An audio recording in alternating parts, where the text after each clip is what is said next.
a segunda mesa de discussão é uma mesa para discutir os desafios da regulação. Tudo isso que a gente está falando de prevenção primária, prevenção secundária, tratamento adequado, tudo, absolutamente tudo, depende da regulação. E, primeiramente, eu queria, então, convidar para expor o projeto da Rede Hebe Camargo, representante do ICESP, a Marisa Madi não pôde vir, eu entendi que ela pediu para alguém vir no lugar dela. Luciana, você sabe quem que veio? Daiane? A Daiane está aqui? A Daiane do ICESP. Queria convidar a Daiane, então, para apresentar os dados da Rede Hebe Camargo, e a palestra dela vai ser seguida pela exposição do Zé Eduardo Castro, que é o Plano de Atenção Oncológica no Estado do Rio de Janeiro, que foi recentemente inaugurado.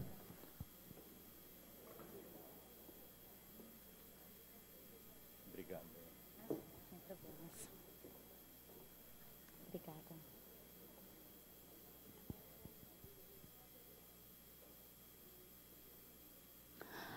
Olá, bom dia a todos. Meu nome é Daiane, eu sou médica formada em Medicina Preventiva e Social, com enfoque em Administração e Gestão de Serviços e Sistemas de Saúde. E eu estou alocada, apesar de trabalhar no ICESP, eu estou alocada nesse projeto, que é a Rede Hebe Camargo de Combate ao Câncer. E a gente, peço até desculpas pela doutora Marisa, ela que é a secretária executiva do comitê, mas ela está num evento, né, de inauguração do programa Mulheres de Peito, que é uma iniciativa da SES, para um programa de rastreamento organizado em câncer de mama, no estado de São Paulo. Então, ela teve que estar nesse evento e eu estou aqui representando ela. Então, vou explicar um pouquinho o contexto da criação da rede e quais são as expectativas e próximos passos. Então, inicialmente, começou essa iniciativa da rede através da iniciativa da criação de um comitê.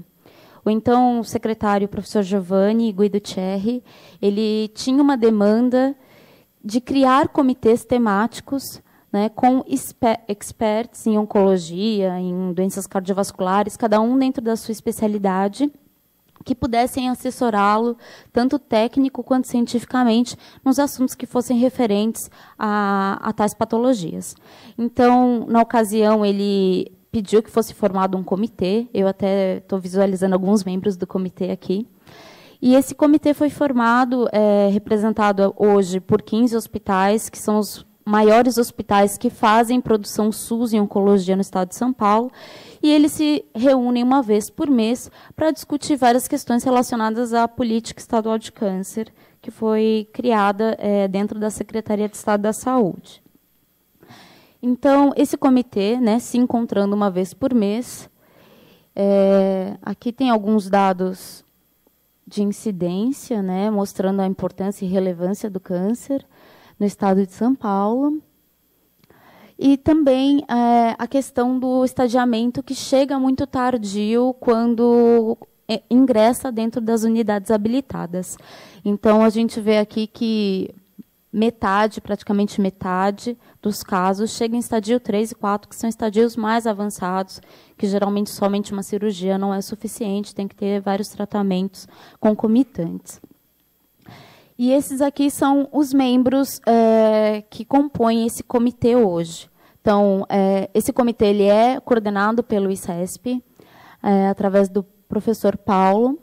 E aí a gente tem também o Hospital de Câncer de Barretos, Jaú, o Hospital das Clínicas da Faculdade de Medicina de Ribeirão Preto, que é da USP, a Faculdade de Medicina de Marília, o Hospital de Base de São José do Rio Preto, a Santa Casa de São Paulo, a Casa de Saúde Santa Marcelina, a Unifesp, a Unicamp, o Itaci, que pertence ao HCFM-USP, o GRAAC, que pertence à Unifesp, o Boldrini, a FOSP, que é nosso órgão de inteligência, que é responsável pela coleta do Registro Hospitalar de Câncer do Estado de São Paulo, e também a ABFIC, que é representada por duas instituições, que é o Instituto Arnaldo Vieira de Carvalho e o Hospital AC Camargo.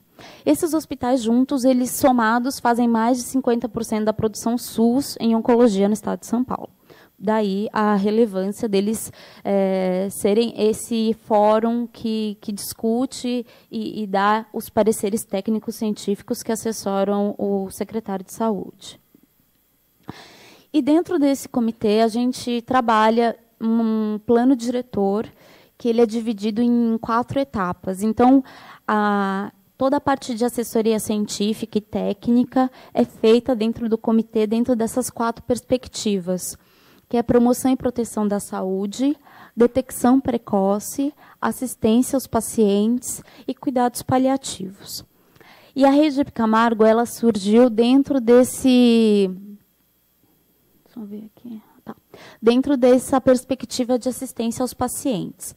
Então, a gente sabe que hoje existe uma rede de atenção oncológica no estado de São Paulo, ela existe até determinada por portaria ministerial, e ela é composta por todos os hospitais que são habilitados em CACOM, UNACOM ou Hospital Geral com Cirurgia Oncológica.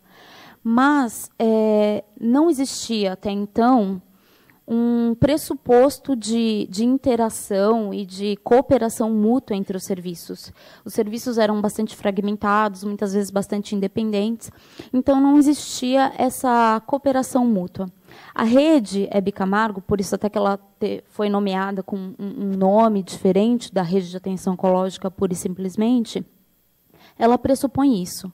A ideia é que os hospitais que vão compor esta rede, eles têm uma cooperação mútua, né? A gente sabe que os hospitais do estado de São Paulo eles são extremamente heterogêneos em ofertas de tecnologia de saúde.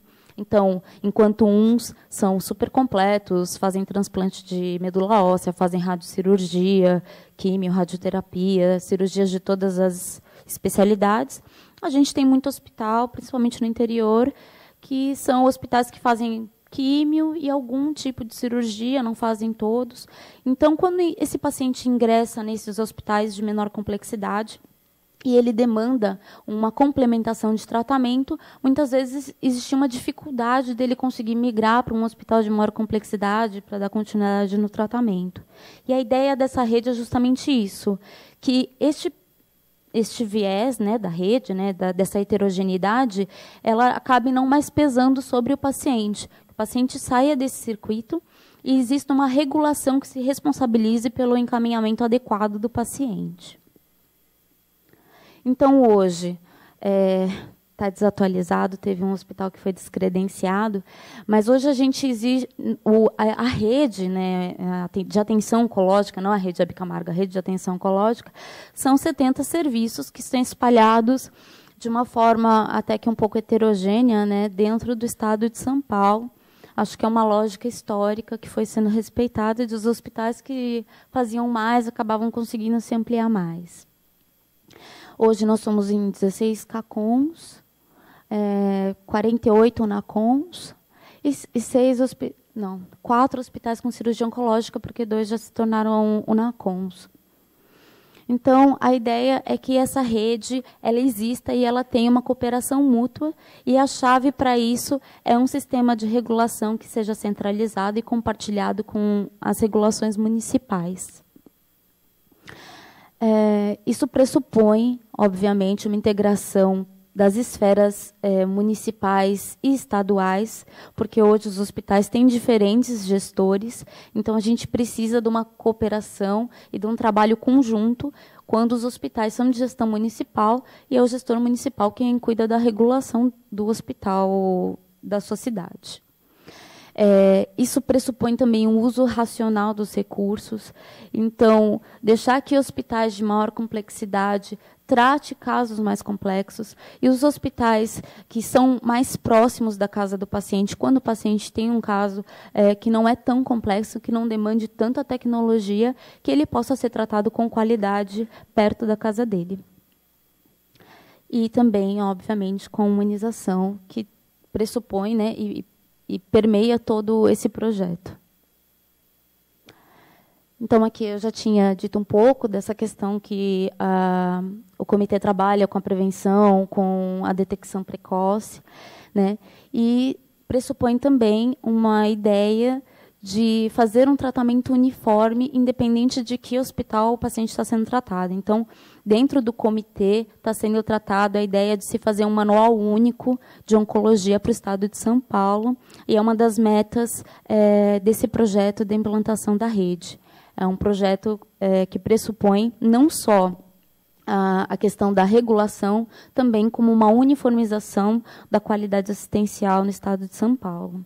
Qualificar os hospitais menores, que talvez não tenham tanta aporte de conhecimento quanto os hospitais grandes e universitários.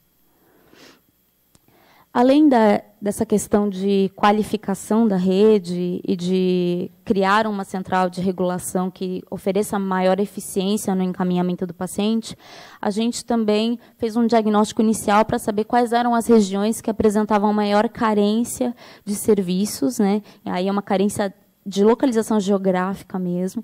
Então, foi indicado para a Secretaria de Saúde hospitais que poderiam ser qualificados, ampliados e, posteriormente, habilitados para trazer uma uniformidade no estado de São Paulo, que hoje tem uma localização dos hospitais que é bastante heterogênea. Então, essas foram as regiões que foram escolhidas. A gente tem, dentro de uma lógica que é das redes regionais de atenção à saúde, que são as denominadas RAS, a gente tem uma lógica que mostra, a partir de dados de portaria, dados de incidência que a gente utiliza, né, regiões que têm uma carência de serviços. Então, hoje está sendo investido em 9 serviços, que eu vou passar rapidamente, porque acho que não é o foco da apresentação de hoje. São regiões que tem uma demanda de tratamento e não tinha um serviço que tivesse totalmente qualificado para atender essa demanda.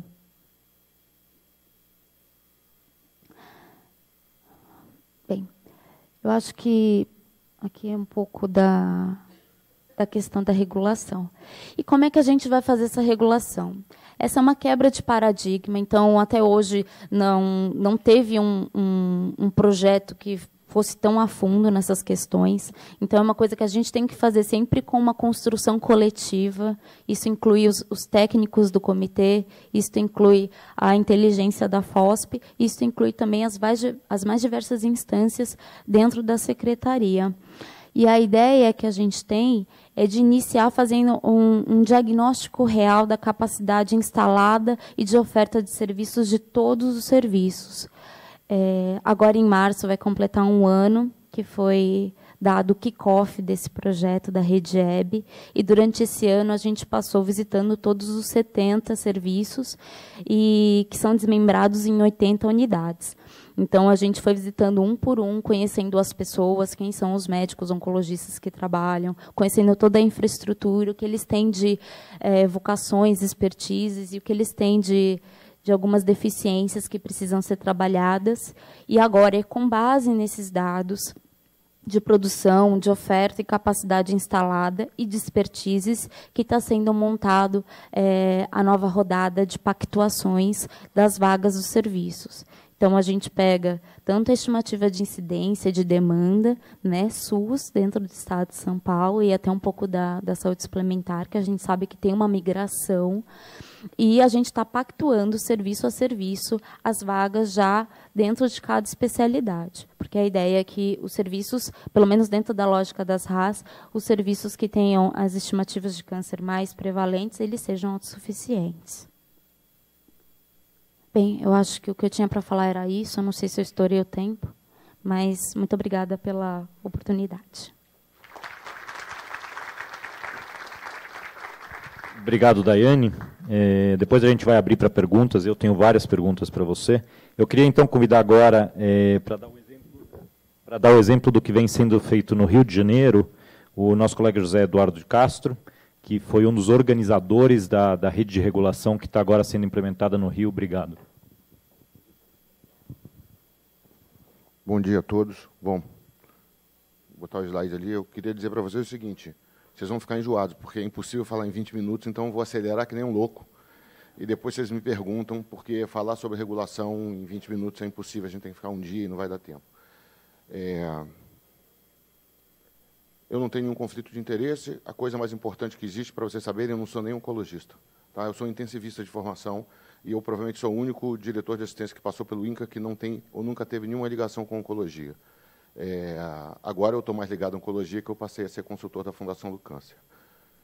Então, eu represento a Fundação do Câncer, que todos conhecem, é uma fundação de apoio ao INCA, mas hoje está se colocando como uma representante do terceiro setor, fazendo mais do que fazia antes. Ela é conhecida pelo Redondo Rereme e Brasil Cord, pelo trabalho com controle de tabagismo e agora também no desenvolvimento de planos de atenção oncológica. A gente tem um plano desenvolvido com a Secretaria de Estado do Rio de Janeiro, um trabalho no Pará, um trabalho no Amazonas, a gente pode conversar depois sobre isso aí, situações totalmente diversas no país. Então, o plano de atenção já tem mais de um ano de trabalho, ele foi anterior ao projeto dos 60 dias, a lei dos 60 dias, e ao próprio trabalho do Ministério da Saúde com as doenças crônicas não transmissíveis, em que o câncer se inclui. Ele foi dividido em 3 fases, esse estudo, um intenso trabalho de discussão de diretrizes técnicas e políticas com os técnicos da Secretaria de Estado, um diagnóstico, que é isso que foi feito, está sendo feito aqui em São Paulo. A gente visitou todos os NACONs e CACONs do Rio de Janeiro, fez o diagnóstico situacional, discutiu uma série de situações, o que deveria ser feito e propôs um novo modelo de atenção oncológica. Algumas coisas extremamente importantes, tanto na metodologia do plano, quanto para as pessoas saberem. O primeiro é que, na alta complexidade do país, e isso, diga-se de passagem, acontece no SUS e acontece também no sistema suplementar, no SUS, especificamente, a gente tem informações a partir do DataSUS, que compõem os dados oficiais. Os dados epidemiológicos do país são inferidos a partir de informações financeiras. Não existe dado epidemiológico a partir da base de trabalho. Não existe dado epidemiológico no país. Tudo que a gente tem são ilações a partir de pagamentos que são feitos.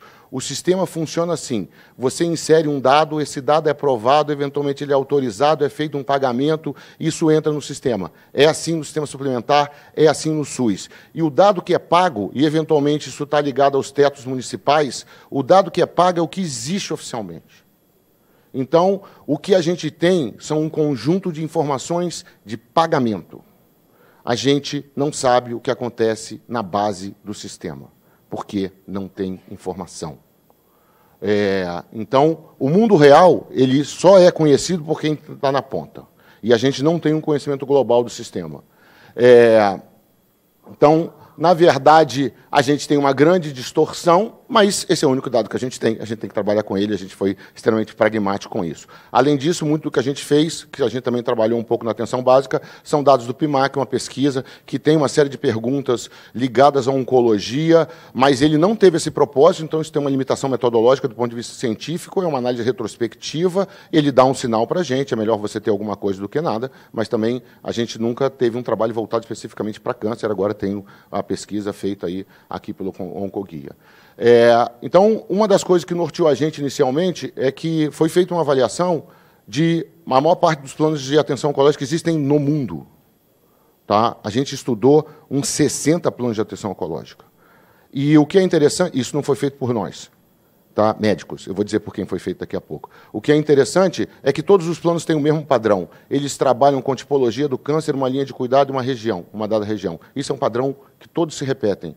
Não sei se isso foi estudado, mas é um padrão desenvolvido. O que a gente fez para o Rio de Janeiro, a gente escolheu 3 doenças que são mama, próstata e colo de útero, porque são programas nacionais. Na verdade, focam em tumor coloretal, estômago, pulmão, porque são as doenças que mais matam no Rio de Janeiro, no estado do Rio de Janeiro. O esôfago está aqui porque qualquer tática usada para o estômago envolve o esôfago, porque você não faz diagnóstico de estômago sem passar pelo esôfago, então você aproveita e tem logo a lógica do esôfago. Tem relevância no estado do Rio de Janeiro. E outros, como, por exemplo, os cânceres pediátricos, eles têm que ser tratados de forma completamente diferente, apesar de terem uma incidência mais baixa, porque a lógica deles é totalmente distinta. Os tumores líquidos ou as doenças mieloproliferativas, a porta de entrada é completamente diferente dos tumores sólidos, então tem que ser analisado de uma forma distinta. A boca, porque, na verdade, na boca você pode fazer diagnóstico precoce dos tumores de cabeça e pescoço. E o Rio de Janeiro, por exemplo, tem um excepcional programa odontológico. Então, se a gente capacitar os dentistas, eles vão diagnosticar lesões mais precoces e, eventualmente, vai ser mais fácil o desenvolvimento de estrutura, porque tumor de cabeça e pescoço é um problema crítico no Rio de Janeiro, é um problema crítico no país inteiro. E os outros vão entrar nessa linha. Então, o câncer é um problema complexo de saúde, não vai ter nenhuma solução simples para isso, esquece, não tem solução simples, só tem solução complicada, é difícil de fazer. Tá? A transição demográfica está muito acelerada e isso aumenta a incidência da doença. E aqui eu ouso discordar do professor Gonçalo Vecina, isso aqui é um desafio para o país, porque o Brasil está fazendo em 20 anos o que a Inglaterra levou 120 para fazer, a França levou 80, os Estados Unidos levou 100. Então, a nossa transição epidemiológica está sendo feita de uma maneira muito acelerada. E o que isso gera? Isso gera um monte de velho tomando conta do sistema, como eu, por exemplo, que tenho 30 anos de formado. A gente tem que... É muito difícil, a geração não trocou. Quando você faz a transição epidemiológica mais lentamente, você troca gerações. A gente precisa trocar gerações para poder inovar. A gente nunca vai conseguir falar com jovens se a gente não tiver uma lógica de jovem. O maior exemplo que eu tive disso foi a minha filha, um dia que eu falei para ela no telefone celular. Por que é que você não usa o telefone para falar? Você usa o telefone para escrever. Ela falou assim, porque quando eu escrevo, eu falo com 10 pessoas e você só fala com uma.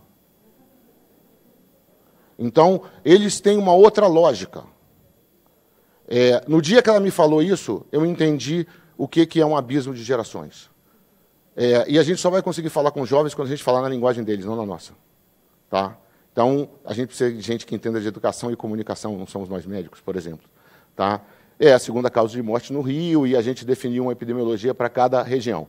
E a grande inovação que a gente fez, aqui se falou de inovação, é que esse trabalho não foi feito por médicos nem por enfermeiros. Esse trabalho foi feito por um grupo de engenheiros. Eu já vinha trabalhando com eles quando eu era diretor do INCA, e a gente fez uma parceria com a Escola Politécnica de Engenharia de Produção da UFRJ. Tem um grupo de engenheiros de produção que só estuda sistemas de saúde. Porque sistemas de saúde é uma questão de oferta e demanda. E quem entende de oferta e demanda são engenheiros de produção, não são médicos. E eles sabem fazer isso de uma forma incrível. E eles estão trabalhando com a gente. A gente tem um grupo que tem 6 médicos e tem uns 10 engenheiros. E os caras vão trabalhar de mochila, bermuda e de skate. Tá? Um dos engenheiros foi para a Índia agora estudar um hospital que tem um modelo de produção, que é o Aravind, que faz cirurgia oftalmológica, é o melhor resultado do mundo. E que Boston, os residentes de Boston treinam no Aravind. Então, a gente tem que aprender onde estão as coisas. E não é na medicina, com certeza, a gente tem que ir para outras áreas. Então, tem um grupo de engenheiros de produção que está fazendo isso. Estudar sistemas de saúde é estudar oferta e demanda. Então, tem uma lógica de engenharia, tem uma lógica de economia, tem uma lógica de comunicação, e a gente tem que trazer quem é engenheiro, quem é economista, quem faz comunicação, e não só os profissionais de saúde, porque a gente tem uma lógica distorcida. E esse grupo criou uma coisa chamada cubo. O cubo, na verdade, dá uma região, dá uma linha de cuidado, dá uma tipologia e dá uma pequena... Eu posso saber qual a região, qual o tratamento para qual doença, o que está acontecendo, a gente analisa o sistema assim. Tá? O Cubo gerou um sistema chamado GeoCâncer, que é um sistema informatizado em que a gente tem todos os dados, tanto do diagnóstico quanto do tratamento, em toda a região do estado do Rio de Janeiro. Esses dados, infelizmente, não são em tempo real, porque nós não temos sistema de informação em tempo real, eles são baseados nos dados oficiais do Ministério da Saúde, DataSUS, que são distorcidos. Mas agora a gente também está trabalhando com os dados da Prefeitura, que a gente vai conseguir um pouquinho melhor isso. Mas esse é um sistema informatizado, que o gestor consegue entrar e olhar o que está acontecendo, o que cada município manda para o município, o que cada município trata, o que está sendo informado, tá?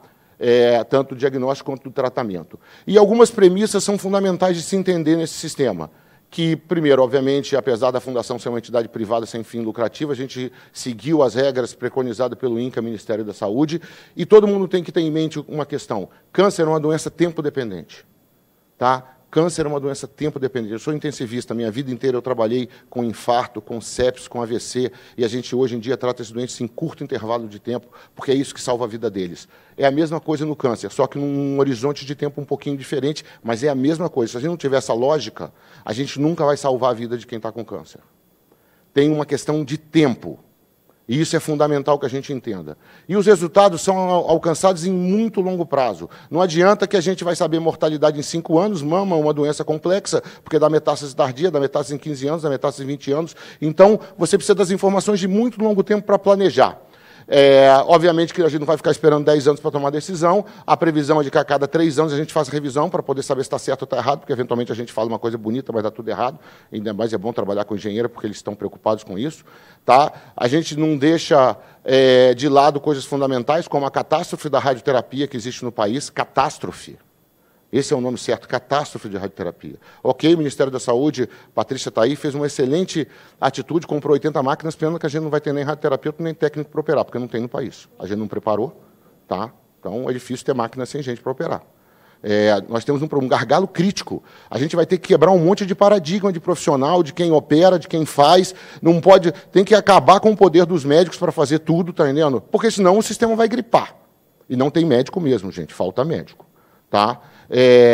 E a lógica mais importante é que a orientação é que a gente tem que trabalhar para o câncer no modelo horizontal de linha de cuidado. O câncer é uma doença que você tem que olhar toda a linha de cuidado, que vai desde o pós-morte, porque você tem que trabalhar o luto das famílias no cuidado paliativo, até a prevenção. E prevenção não é mamografia. Mamografia é diagnóstico precoce. Prevenção não é Papa Nicolau. Papa Nicolau é diagnóstico precoce. Prevenção é prevenção. Prevenção é não ter a doença. É evitar que a doença aconteça. Isso aí é mudar hábito, é essa coisa toda que é super difícil de fazer.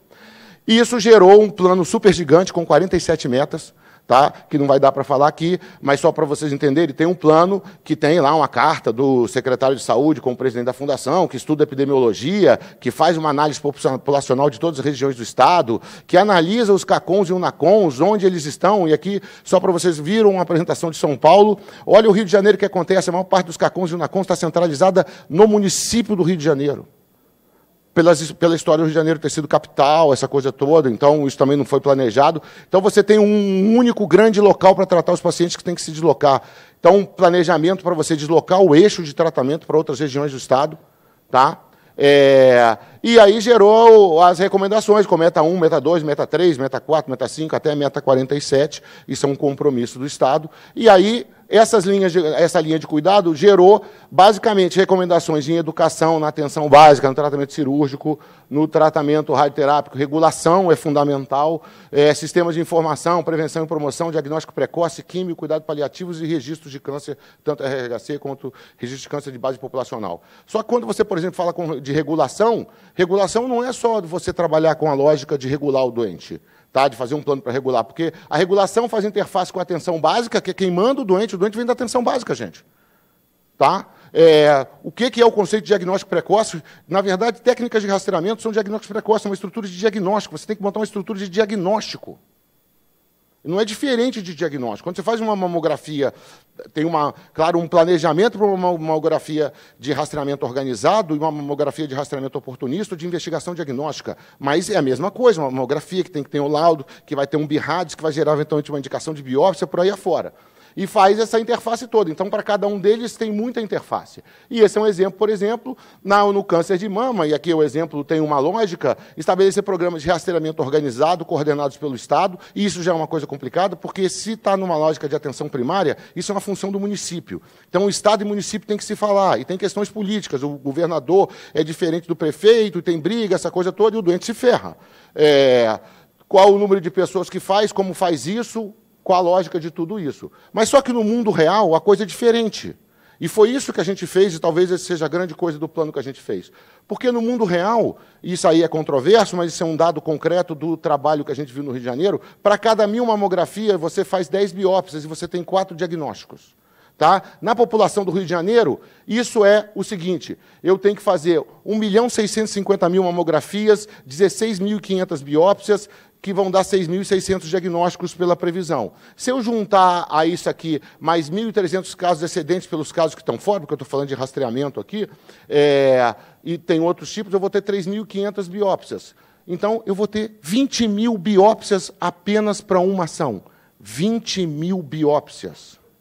Isso são 100.000 lâminas, pelo menos, que não existe nenhum método de automação que não seja o olho humano para poder ver isso. Então, eu tenho que pensar nisso, porque um patologista tem que olhar esse troço todo. Então, eu tenho uma doença, não tem patologista. Eu vou ter que importar patologista de Cuba, da Finlândia, da Índia, de tudo quanto é lugar. Tá? Porque não tem. E a gente tem que quebrar o paradigma. Por que não pode ter telemedicina? Por que não pode dar o diagnóstico na Índia? Por que não pode dar o diagnóstico nos Estados Unidos? Por que a gente não contrata isso? Senão não tem solução. Hoje em dia você faz diagnóstico à distância. Por um monte de coisa. A gente tem que começar a discutir esses troços todos. Porque não tem patologista. Isso aqui é só para uma doença. Fora cirurgias, fora todas as outras doenças. Como é que a gente vai desenhar a rede? Quando eu desenho o sistema, eu tenho que pensar em todas as etapas. Eu estou trabalhando com engenheiro, gente. Eles falam que para cada coisa que eu falo, tem que desencadear tudo. Tem um monte de gente fazendo cálculo matemática com calculador, e eles falam um negócio que agora ele vai precisar de 2 milhões disso. Os caras estão doidos. Tá? Agora, olha só, tem que levar em conta que eu tenho X exames diagnósticos, Y% de X são biópsias e W% de Y são casos positivos. Então, para algumas doenças, eu tenho rastreamento organizado, eu antecipo o diagnóstico. Eu não faço prevenção, eu antecipo o diagnóstico. Tá? De acordo com o que eu use, qual é a minha técnica de Papa Nicolau, aí isso vai gerar um conjunto de colposcopias, as colposcopias vão gerar biópsias, biópsias vão gerar conização, onde eu faço a conização, a mesma coisa para a próstata, se eu uso o PSA, que tem uma sensibilidade alta, como é que vai ser? Não tem urologista no Brasil, gente. Como é que vai ser com os urologistas? Eu tenho que pedir uma opinião do urologista, vai levar 10 anos para fazer consulta no urologista, não tem. Então, a gente tem que capacitar a atenção básica. Os trabalhos do mundo mostram o seguinte, a capacidade de diagnóstico de um urologista treinado num toque retal é de fazer 50% de diagnóstico. A acurácia é 50%. Isso é jogar a moeda para cima. Tá? Então, é complexo a técnica que eu uso. Está aqui, foi discutido o cólon. Se eu uso o sangue oculto, que tem um padrão de sensibilidade, eu vou ter um determinado tamanho da minha amostragem. Se eu uso anticorpo anti-hemoglobina, que eu sofistico isso, aumenta a especificidade, eu vou ter outro. Se eu resolvo fazer coluna, é sensacional. Agora, como é que colono? Precisa de colonoscópio, precisa de colonoscopista, vai gerar, olha só, vai gerar um monte de biópsia de pólipo. Uma coisa que é fundamental a gente pensar, para cada diagnóstico de câncer de próstata, eu vou ter 4 adenomas. A maior parte dos pacientes que vai ter hematoquesia, que é evacuar com sangue, eles vão ter hemorroida, gente. Eles não vão ter câncer. Se eu pensar que todo mundo tem câncer, eu colapso o sistema. Então, o câncer não é a única doença do mundo. O cara lá de baixo, a maior parte dos pacientes que tem febre e gânglio positivo, ele não tem leucemia. Ele tem mononucleose, no máximo. Então, assim, a gente tem que pensar nisso. É isso que o cara da atenção básica está vendo, porque esse é o dia a dia dele. A gente tem que fazer entrar o câncer na agenda desse cara, mas não pode ser tudo, senão ele sobrecarrega o sistema. Também, se não for nada, a gente não vai diagnosticar nunca. Como é que a gente prepara esse cara? Como é que a gente faz uma linha de cuidado? E aí a mesma coisa para outros casos, como o estômago, como o esôfago, como o pulmão, se eu faço tomografia, se eu faço radioterapia, se eu estadio com PET scan, que é complicado, é um exame que demora mais. Tem coisas vantajosas? Tem, mas é difícil, a gente tem que pensar no time para isso. Como é que eu ocupo a máquina? Uma das coisas que o engenheiro me perguntou é o seguinte, falta radioterapia no país? Falta. Por que vocês não fazem exame de madrugada? Não tratam os doentes de madrugada? Eu falei assim, porque ninguém trata doente de madrugada, os radioterapeutas não querem trabalhar de madrugada. Sei lá por quê. Ele falou, mas você devia fazer isso. Não, porque eles me disseram que a máquina não pode funcionar o tempo todo porque ela para, ela dá problema. Ele falou, uma máquina dá problema? A turbina de avião foi feita para funcionar 24 horas por dia. Como é que um aparelho de radioterapia tem que parar? Não conheço uma máquina para você fazer isso. Vocês já falaram com os engenheiros da radioterapia para isso, ver se é verdade? Uma máquina foi feita para funcionar, a máquina não tem que descansar, tadinha dela.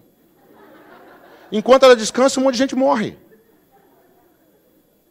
Então, por que a gente não faz isso? Não sei por que a gente não faz isso. Eu fiquei na dúvida. Eu fiquei com a maior culpa por causa disso, porque eu era no INCA e tinha uma... Cara, me deu uma culpa louca esse negócio. E ele fala que a gente faz um monte de coisa absurda. Mas, então, olha só. Isso aqui gera um número estratosférico e sem ter estrutura e sem planejar, o sistema vai colapsar. Então, se você desenha um plano de atenção oncológica, você tem que planejar o seu sistema, tem que saber como o seu doente anda por ele, o que é que acontece com ele. Porque o que é que acontece lá na base, e aqui você tem o paciente, a atenção básica, a média complexidade, a regulação em alta complexidade, é que o doente vai ao médico, depois o médico pede um exame para ele, nem sempre ele acha que ele está com câncer, o doente vai fazer exame, e aí ele vai, eventualmente ele tem que entrar em regulação, que aqui é em roxinho, ele regula para fazer exame, depois de fazer exame ele volta para o médico, eventualmente o médico... pede mais exame para poder confirmar aquilo que tinha acontecido antes, e ele tem que ser regulado de novo, ele volta para lá, e depois ele volta para o médico. É isso que acontece com o doente, a gente foi lá ver o que acontecia com o doente, ele vai e volta, vai e volta, vai e volta, é isso que acontece. Tá? E aí, depois que ele tem a hipótese de câncer, ou tem o diagnóstico de câncer, ele vai ser regulado. E aí ele entra com uma multidão de pessoas, tá? E ele vai ser regulado para o CACOM e o NACOM. E depois que entra ele no CACOM e no NACOM, ele repete todos os exames. Porque os caras do CACOM e o NACOM ou não têm acesso ou não acreditam em nada que foi feito. Ele repete os exames. É surreal. No INCA a gente conseguiu ver coisas incríveis. O cara duvidou da biópsia.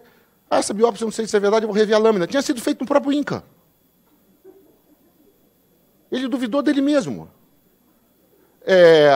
Depois ele confirma a lâmina. Porque não é isso, o cara vai lá, tem que ver a lâmina, tem que confirmar a lâmina. Os caras já confirmaram, mas ele tem que fazer de novo. E está perdendo tempo. E o tempo está passando e a doença está progredindo.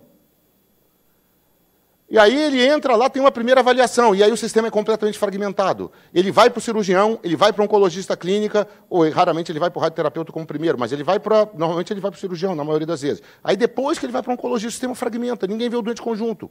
Aí o cara toma uma decisão, depois manda para o outro, que manda para o outro, que manda para o outro, e ele perde mais tempo dentro do sistema. Dentro do INCA, o doente podia levar, a gente mediu isso, até 90 dias andando de um lado para o outro que nem um doido.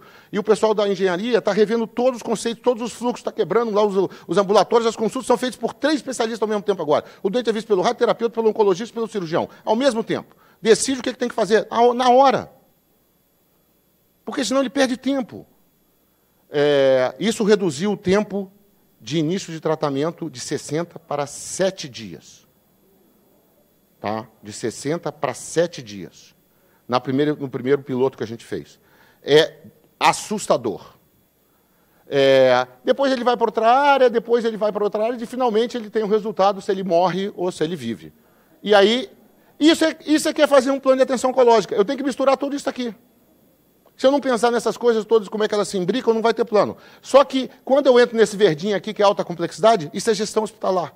É uma caixa preta que o doente entrou dentro do hospital.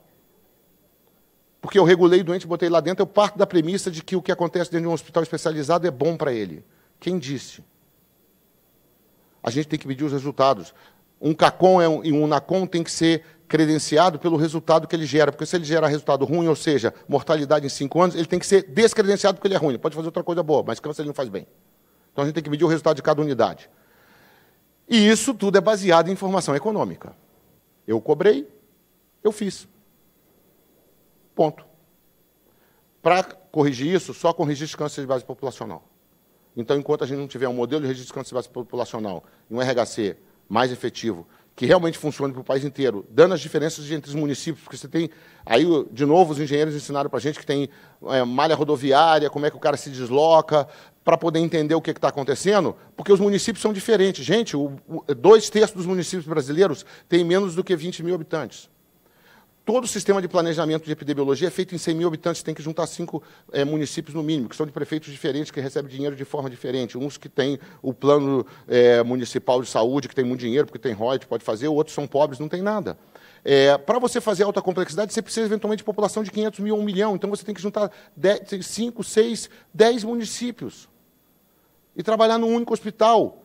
Então, é muito mais fácil para o prefeito comprar uma van e mandar para o outro, porque ele que vai gastar o dinheiro, porque a alta complexidade é caro para caramba. Então, até esse problema logístico que a gente criou, dentro da autonomia municipal, tem que ser visto, porque senão não vai resolver. Então, o plano prevê isso, a gente tem uma lógica do município da atenção básica, uma parte do rastreamento, uma parte dos exames, o papel que o Estado vai ter, o Estado tem que controlar a PPI para poder repassar os recursos de um lado para o outro, o Estado tem que fazer a regulação. Tá? E também a gente tem que ver sempre pela lógica da linha de cuidado. Isso é um slide do professor Moisés de Clô, que é super interessante, eu não vou me alongar nele, por isso que eu pulei tudo. Você tem que ver a atenção básica e educação, que é lá na ponta, você tem que estudar o diagnóstico, você tem que ver a alta complexidade, você tem que imbricar todos eles, os sistemas têm que se falar. O doente está fragmentado, ele pula, ele não tem continuidade, a gente tem que botar os doentes para se falar, um sistema tem que falar com o outro. Tá? Tem que trabalhar com o modelo protocolar, quais são os indicadores que esses protocolos, senão a gente não vai medir nunca resultado, tá? E tem que ter os registros. O prognóstico do que vai acontecer aqui, da mortalidade, vai ser ditado por que vai ser feito aqui. Ponto. Então, não adianta que eu não vou curar câncer de mama se eu tiver 70% do estágio 3 e 4. Para ter resultado positivo, eu tenho que ter estágio 1. Para ter estágio 1, eu tenho que trabalhar na atenção básica. Ponto. É isso que tem que acontecer. E eu tenho que educar, obviamente, as pessoas, eu tenho que ir lá para trás. Mas isso é um tremendo desafio. Tá? Para isso, a gente propôs um programa chamado Programa Estadual de Controle do Câncer, que está sendo estudado, em que, fundamentalmente, o que a gente interpreta é que câncer é uma doença muito complexa e tem que estar centralizado no Estado. é papel do Estado. Não pode deixar os municípios não se falarem, não pode deixar ter uma barreira entre os municípios, está centralizado no Estado. O Estado tem que ter o poder para fazer essa regulação, é a Secretaria Estadual de Saúde quem tem que controlar isso e medir os resultados. E você tem que ter, fundamentalmente, transparência e interface com a sociedade civil. Quem faz é o Estado, quem cobra é a sociedade civil. Porque se deixar o Estado, ele também não vai mostrar nada. Então, a gente tem que cobrar e tem que ser gerado as fontes de transparência. O Programa Estadual de Controle do Câncer, a proposta é que ele tenha uma forte atuação em educação, tá? Que ele atue e faça, ou ele seja o responsável pela regulação em oncologia, lembrando que o doente eventualmente vai voltar, ele não vai ter câncer, trabalhe as campanhas, o caminhão, o polo diagnóstico, qual a melhor estrutura de diagnóstico. O diagnóstico é o mais importante, o nosso gargalo está no diagnóstico, não está no tratamento. Quer dizer, quando a gente fizer diagnóstico, aí vai criar um gargalo no tratamento, mas primeiro, nesse instante, a gente tem um gargalo no tratamento. Tá? E a gente tem que medir os resultados e tem que acompanhar a qualidade do que é feito lá na frente, na alta complexidade. Na verdade, além de fazer o plano de atenção oncológica, a Fundação criou um modelo que está em iPad, e todas as metas são acompanhadas, todas as metas têm cada um seus indicadores, e o gestor pode, num telefone celular ou no iPad, ter um acompanhamento online do que está acontecendo. A gente entregou os 2 produtos. Tá? Então, na verdade, a gente tem um plano de atenção oncológica, que é uma política macro, tá? A gente tem um modelo de controle e auditoria que estão feitos, e a gente tem um plano estadual de controle do câncer, que, na verdade, é a grande operacionalização daquelas metas que está ligada aos recursos. O plano foi estimado, num modelo inicial, meio no chute, sem precisão, em 800 milhões de reais em 10 anos. Tá? Que, do ponto de vista do Estado, não é uma coisa muito cara, mais ou menos 80 milhões de reais, entre 80 e 100 milhões de reais por ano, não é a coisa mais catastrófica do mundo para uma doença de alta complexidade, mas é um plano que vai a 1 bilhão de reais em 10 anos, é um desafio gigantesco para o Estado alocar esse recurso para isso. Tá certo? Lembrando que, quando você desenha a rede, na base eu tenho que ser sensível, mas eu tenho que ir criando um mecanismo de aumentar a minha especificidade, para eu não sobrecarregar o sistema. O trabalho super interessante está sendo feito, por exemplo, em Recife, com o Raul, que é um oncologista pediátrico do St. Jude's, nos Estados Unidos. Eles conseguiram desenvolver uma capacitação da atenção básica do agente de saúde, é quem detecta a criança com um problema em casa, leva para o médico da família, tem as perguntas. Se ele não sabe, ele passa por um pediatra. Se ele não sabe, ele vai direto para o centro terciário. Então, o trabalho de Recife é sensacional. Mostra que você pode trabalhar capacitando a atenção básica, desde que você esteja focado nisso, e é só a gente procurar quem sabe fazer, a gente tem que ser pragmático, não tem que estar na esquerda, na direita, no centro. Quem dá resultado, gente? O importante é quem dá resultado. Vamos aprender com quem faz bem. Tá? E o Recife está mostrando que você pode juntar a especificidade e sensibilidade. E que, ok, falta dinheiro no sistema, mas um sistema que diagnostica mal e que os doentes chegam tarde, a gente está gastando dinheiro inutilmente. O pior de tudo é, a gente não tem dinheiro e ainda gasta mal. Isso é que é surreal. Tá? O custo e a sua estrutura vai ser organizada pela sua base. Então, realmente, se você consegue diagnosticar um câncer de colo de útero precocemente, uma conização pode resolver o problema. E uma conização é completamente diferente do que uma esterectomia radical, do que um complemento com radioterapia ou necessidade de quimioterapia. Tá? Lembrando que os sistemas vêm lá de baixo e que, infelizmente, 20% das pessoas geram 80% dos custos. Isso é uma realidade no mundo inteiro. Tá? A alta complexidade está aqui. Tá? Hospital Radioterapia. E isso aqui é uma coisa que a gente não sabe fazer no país ainda, que é medicina de população. Uma lógica é medicina de população, outra lógica é medicina de indivíduo.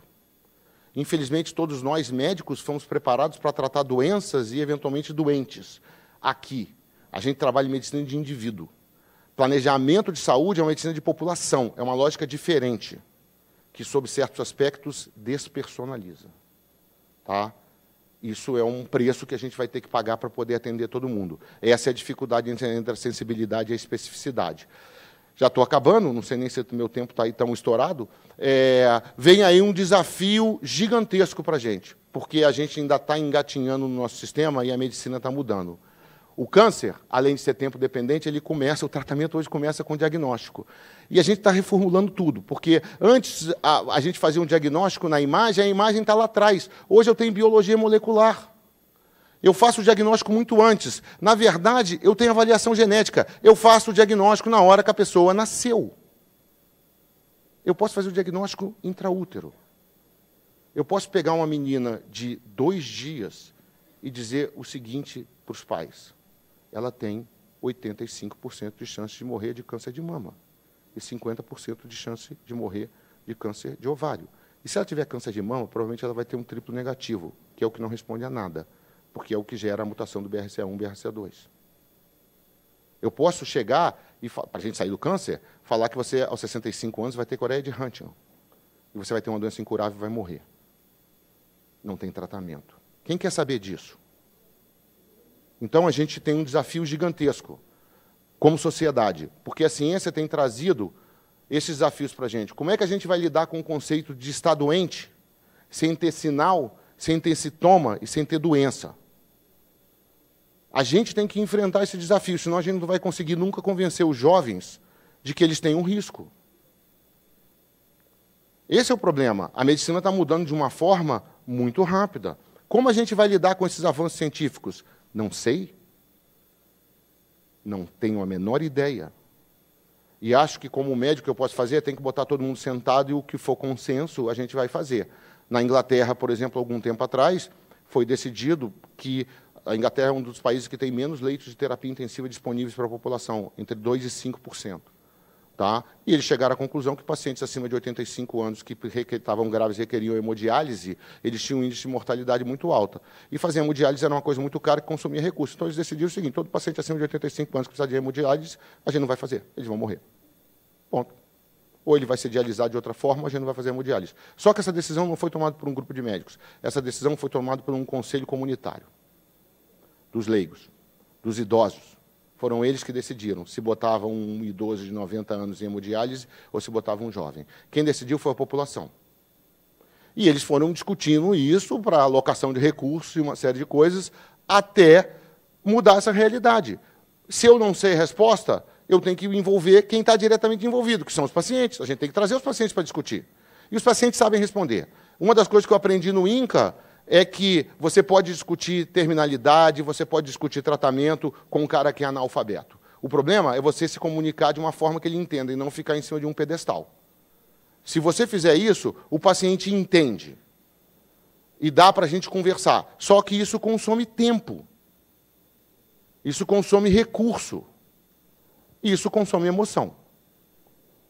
Câncer também, e câncer pediátrico é assustador. A oncologia pediátrica do INCA era onde você tinha mais absenteísmo por doença entre os pediatras. Aquilo era uma máquina de moer gente. Tratar câncer de criança, os pediatras ficam doentes, gente. Porque é uma barra. É difícil pra caramba. Então, por que é que as férias têm que ser de 30 dias? Por que não pode ser 3 férias de 10? Por que não pode ser 3 férias de 15? Por que os caras não podem sair mais? A gente tem que pensar nisso. Por que tem que ser esse modelo quadrado? Se a gente não pensar nisso, não vai ter gente. Não vai ter quem fique no sistema. Não vai dar para fazer.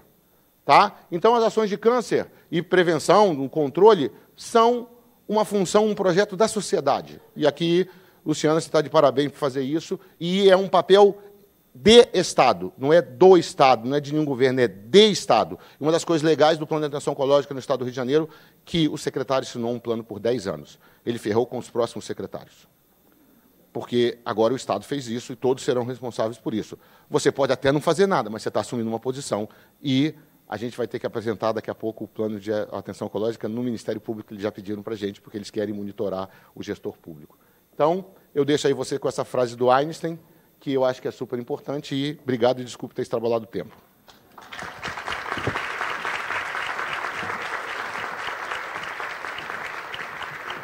Obrigado, Zé Eduardo, pela maravilhosa aula. Eu queria, então, convidar a Daiane de volta aqui para o palco, para a gente começar a discussão. Dr.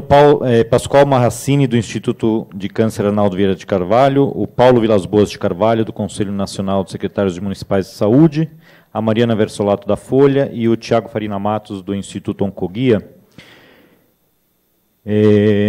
Enquanto eles vão subindo aqui, eu já vou começar fazendo uma pergunta para você.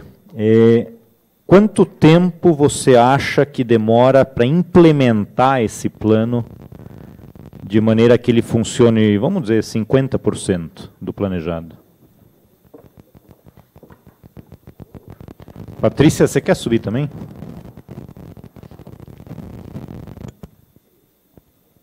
Os microfones, por favor.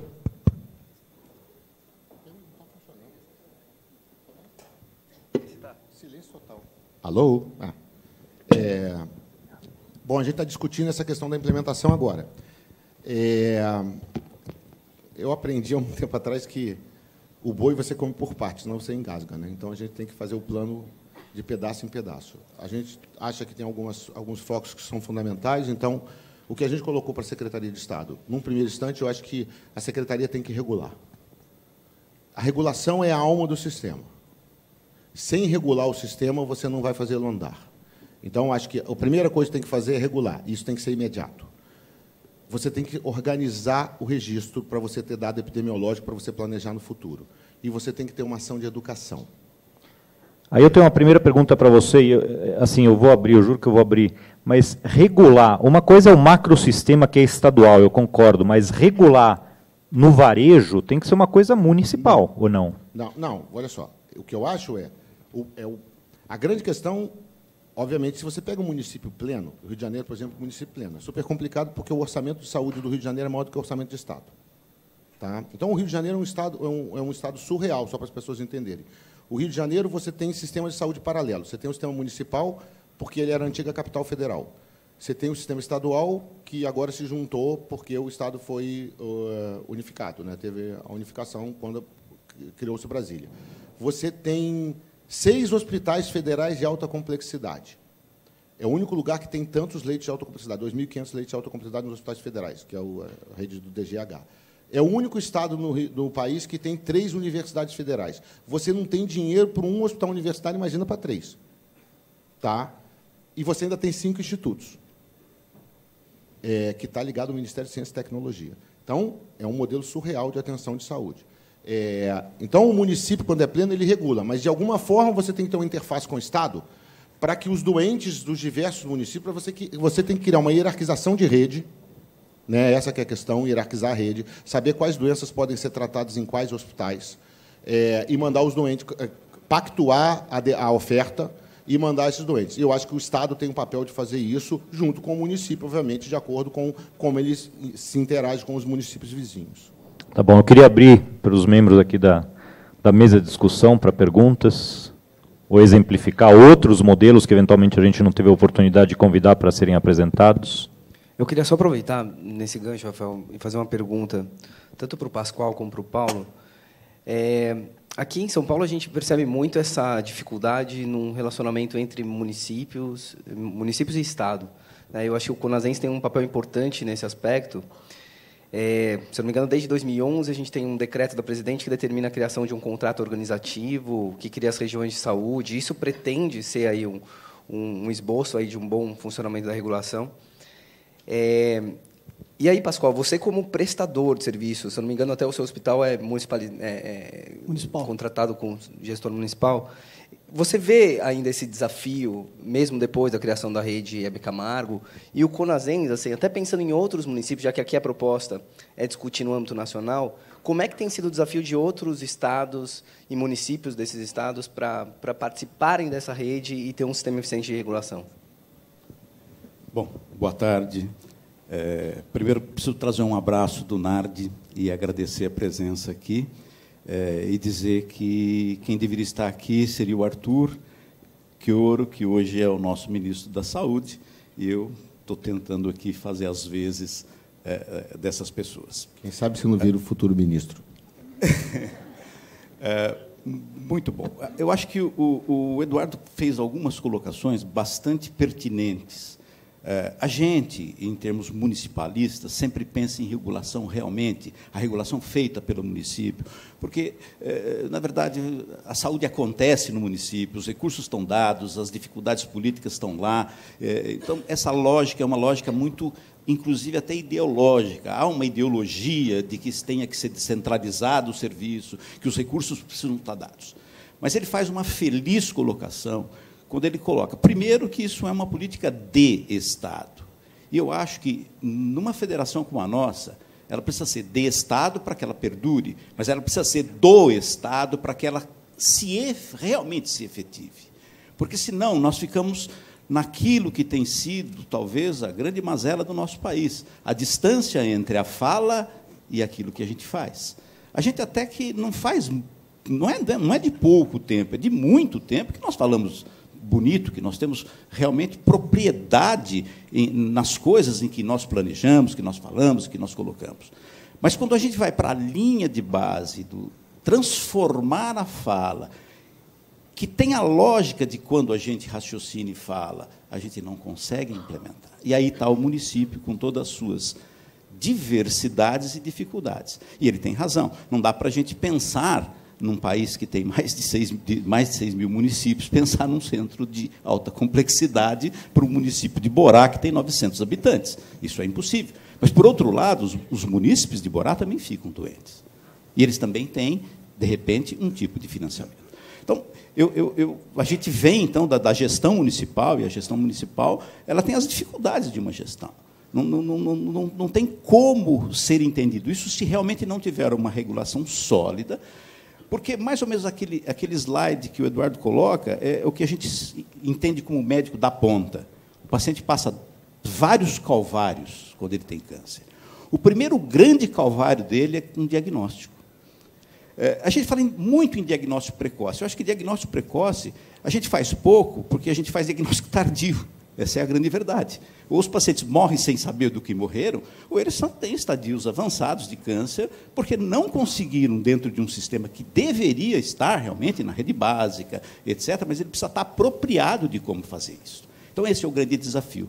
De municípios que têm na sua estrutura, por exemplo, recursos. Um município como do qual eu fui secretário de saúde, com 400 mil habitantes, 180 milhões de recursos de orçamento de saúde, e em torno de 20% a 21% desses recursos alocados em saúde, quando o constitucional seria 15%, para um vizinho do lado que tem os mesmos 400 mil habitantes que nós tínhamos, com 90 milhões de recursos de saúde. Como fazer? Como vencer esse desafio? Então, eu acho que, se não tiver uma política de Estado que possa perdurar um pouquinho mais do que os nossos soluços democráticos, e que tenha o Estado como real efetivador dessa regulação, nós realmente, dificilmente chegaremos a algum lugar. O grande regulador do sistema hoje é o próprio paciente. Porque a gente sabe que, acho que depois do paciente, é o profissional de saúde, é aquele que intervém com um poder muito grande. Acho eu, é uma opinião de quem esteve lá na ponta, apanhando realmente dos pacientes, eu acho que tudo isso que nós discutimos em termos de grade, talvez seja a menor ponta da regulação. Acho que o profissional de saúde, o paciente, é aquele que roda dentro desse sistema e sabe os caminhos para entrar nesse sistema. Acho que, basicamente, é um grande desafio, e eu acho que esse desafio está dado. Parabéns às duas experiências, a experiência que a gente tem participado do comitê também, com relação a São Paulo, está caminhando para uma rede que deve estender, principalmente, essa regulação para o nosso Estado, que é um Estado onde a rede, teoricamente, existe. A gente diz assim, a maior parte das pessoas que usam o SUS acham ele perfeito. A maior parte dos serviços de oncologia, mesmo aqueles que não são tão bons ou que são bons, são absolutamente aprovados por quem usa. O problema é chegar a eles. Esse é o grande desafio que acho que está dado para todos os municípios. O Conasens tem uma visão municipalista, mas consegue enxergar a necessidade de que, na alta complexidade, esta regulação seja mais macro, porque talvez reduzir isso a nível municipal faz com que os parcos recursos que nós temos fiquem menores ainda, e enxergar onde isso vai parar fica mais difícil. Acho que, para também não ficar falando aqui sem parar, acho que mais ou menos seria uma posição a colocar. Pascoal. Bom, Tiago, eu acho o seguinte, eu estou na área da oncologia há 28 anos e, basicamente, aqui no estado de São Paulo, já vivi 3 programas de tentativa de organizar a rede de oncologia. Eu me lembro que a primeira foi com o professor Pinotti, quando ele era secretário, em 1986, depois nós tivemos o Barradas, e agora com a rede Hebe Camargo. Tomara que dê certo, eu acho que a gente estou lá no comitê, a gente está bastante animado com isso. Porém, o que eu vejo é a fragilidade da atenção básica. Eu acho que a atenção básica, realmente, ela não consegue regular os pacientes para os serviços.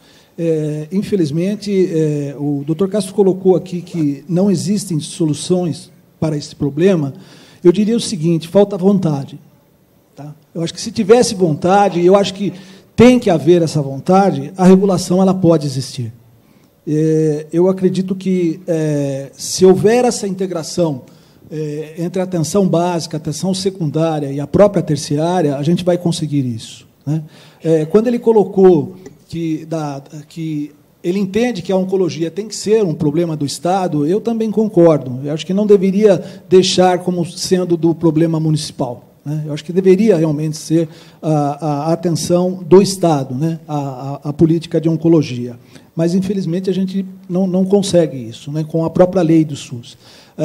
Eu acho que nós estamos vivendo não uma política de Estado, mas uma política de governo. É o governo A, é o governo B, é o governo C, né? Não existe essa união, infelizmente. A gente tem que falar isso.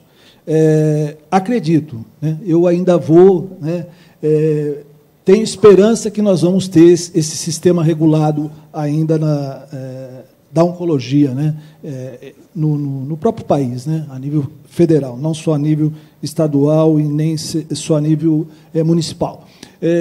Vi assim com bastante alegria esse programa que o Estado do Rio de Janeiro está fazendo, né? Mas fico preocupado com uma coisa, né?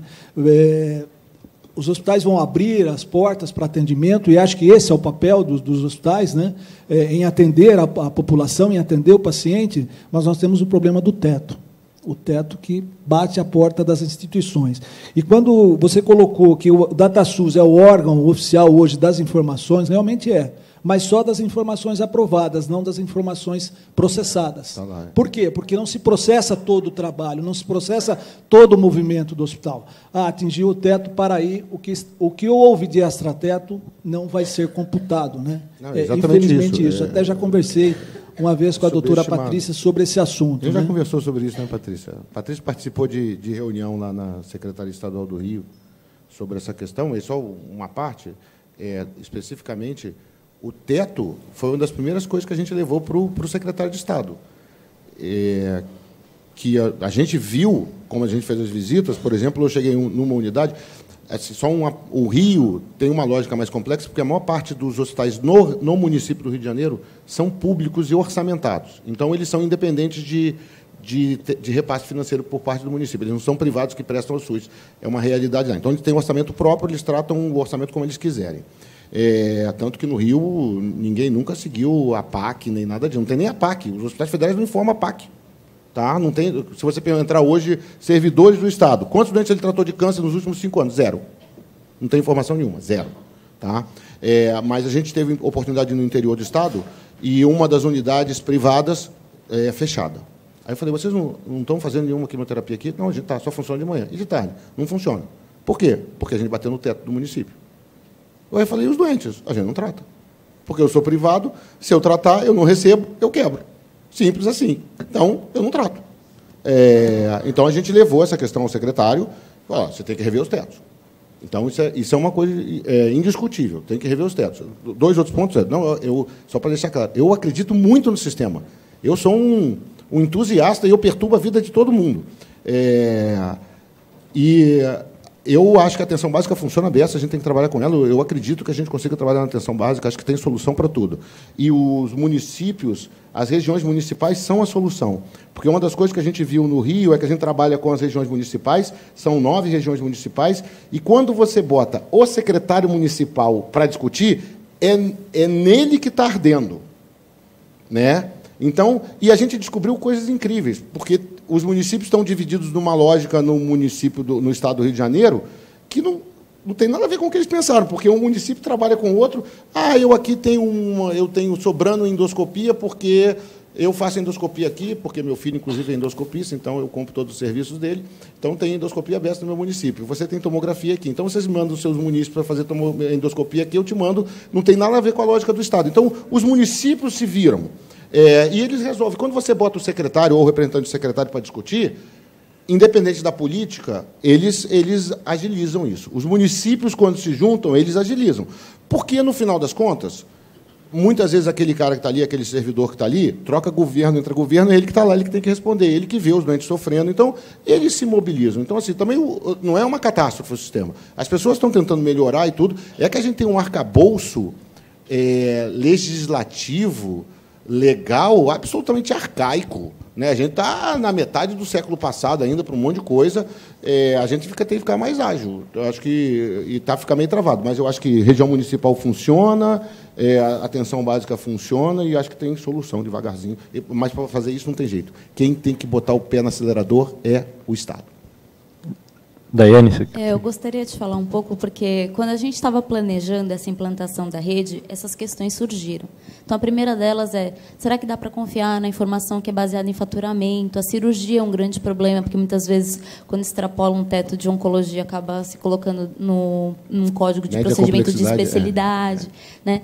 Então, uma das primeiras coisas que a gente fez para tentar sanar esse problema foi criar um formulário na qual a gente pedia a produção efetiva de cada instituição. Então, durante as visitas, a gente pedia para eles falarem, independente de quanto foi faturado, quanto foi o real que foi produzido. E aí, com base nisso, a gente consegue saber qual é a capacidade produtiva, porque uma grande questão hoje, até para a Secretaria de Saúde, é saber, será que falta investimento estrutural, ou seja, criar novos serviços, criar novos hospitais, ou falta uma ampliação de teto para aqueles que já existem? E a gente tem diversas situações. Então, a gente tem dentro do IAVC, que foi um hospital que a gente visitou, um serviço de radioterapia que começa às 6 e termina às 2 da manhã. Esse tipo de hospital, ele precisa de outro aparelho, ele não precisa de aumentar o teto. Ele já está fazendo na capacidade máxima dele. Por outro lado, a gente visitava serviços que funcionavam meio período. Por quê? Porque o teto permitia até aquele valor, ele não tinha condição de bancar o restante do período, então ele acabava encerrando no meio período. Então, isso era uma coisa que a gente, na hora de planejar as visitas e para planejar a regulação, a gente precisava primeiro saber isso. Se era uma questão de teto, se era uma questão de investimento estrutural. Né? Então, isso foi importante. Hoje, agora, nessas etapas de pactuação, a gente entende que a regulação ela é uma prerrogativa do município. Então, para nós, a gente não vai impor uma regulação para um município que, às vezes, já está muito bem organizado nessa questão da regulação, mas o que a gente precisa, mais primordialmente, é dar informação. Então, se o município está bem estruturado e está regulando bem, ele só precisa informar para o Estado quem são os pacientes que ele está tratando e quem está tratando os pacientes dele. Porque, quando aparecer esse mesmo paciente de novo na regulação, a gente já sabe que ele está no Hospital X realizando o tratamento. Então, acho que a informação, quando a gente não pode regular 100% dos casos, a gente, pelo menos, precisa ter essa informação. Então, acho que isso é uma coisa que está sendo feita nas pactuações. Os hospitais que são do Estado vão ser regulados via CROSS, através de uma agenda específica de onco e através de protocolos rígidos de encaminhamento. Porque a gente entende que o papel do CACOM e UNACOM é o tratamento mesmo, não é fazer toda aquela parte do diagnóstico. O diagnóstico a gente tem que tratar nas unidades secundárias. Agora, quando o hospital ele é do município, a tratativa é com o gestor municipal, e se já tem uma gestão bem organizada da regulação, o que a gente precisa é da informação. Porque a gente sabe que o paciente faz a sua própria regulação e, muitas vezes, ele, na tentativa de ter o tratamento mais rápido, ele entra em 2, 3 serviços ao mesmo tempo. Então, dentro do ICESP, a gente já teve um quase erro, né, um near miss, de um paciente que ele estava fazendo um tratamento já radioterápico em outro hospital, e ele foi para fazer radioterapia também no ICESP. E aí, na hora que estavam fazendo a avaliação, eles descobriram que tinham algumas manchas de radiodermite. Perguntaram e falaram, não, eu estou fazendo também em outro serviço, mas é porque quanto mais, melhor. Então, na cabeça do paciente, né, que não tem toda essa questão do tratamento muito claro, da questão do risco, né, porque o tratamento oncológico é um tratamento de risco, né, também. Né, ele visa curar, mas ele também oferece bastantes reações adversas. Na cabeça dele, isso não existe. Quanto mais, melhor.